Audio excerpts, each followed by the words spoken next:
What Indigenous representatives have been telling the UN about their cultural rights?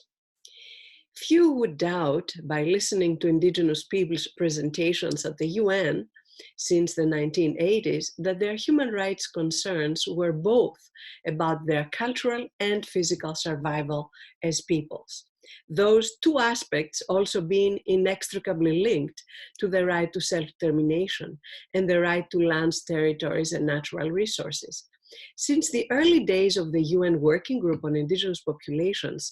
through to today's sessions of the UN Permanent Forum on Indigenous Issues, Indigenous leaders have spent considerable time explaining to the world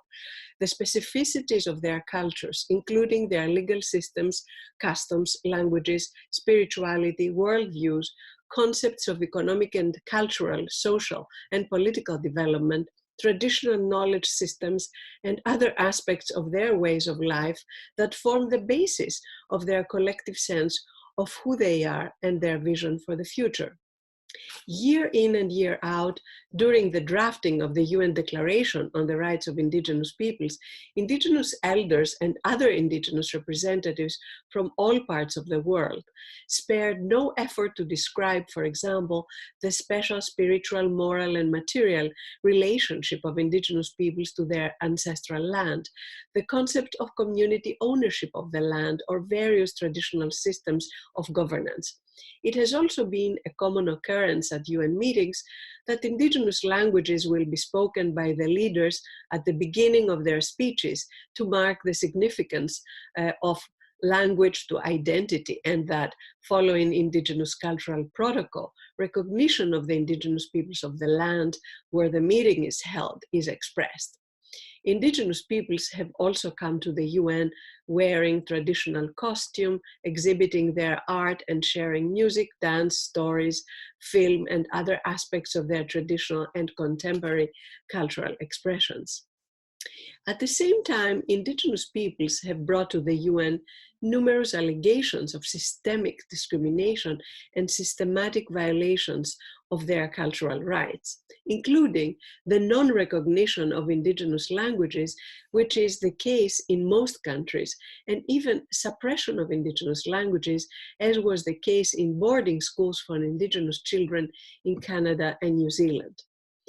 The prohibition of access to their spiritual and religious sites, as was the case with Machu Picchu in Peru, or is the case with Bears Ears Monument in the USA, threatened by extractive industries. The banning of Indigenous traditional cultural expressions in public, as was the case with Aboriginal dancers in a park in Alice Springs in Australia in recent times. The marginalization Indigenous peoples face when wearing their traditional clothes, a famous case being when Rigoberta Menchú, the Guatemalan Mayan leader and Nobel Peace Laureate, who was chased away from the lobby of a Mexican hotel in Cancun in 2007. The economic exclusion Indigenous peoples suffer because they are culturally distinct, as shown, for example, through unemployment of First Nations people in Saskatchewan, Canada, that was 18.5% over a 3-month period compared to non-Aboriginal, who have 3.8% employment rate, 2013 study. The lack of access to traditional occupations for subsistence, such as subsistence fishing in Alaska and the Russian Far East. The lack of equal access to the country's education system and curricula that would both allow Indigenous persons to benefit from mainstream education and make Indigenous cultures known to the rest of the population, as is the case from the Ainu of Japan to the Zhu people, a scheduled tribe in Manipur, India.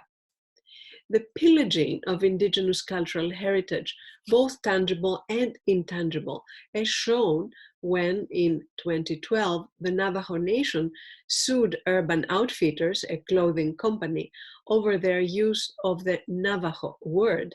in labeling products with the Navajo name, or the stealing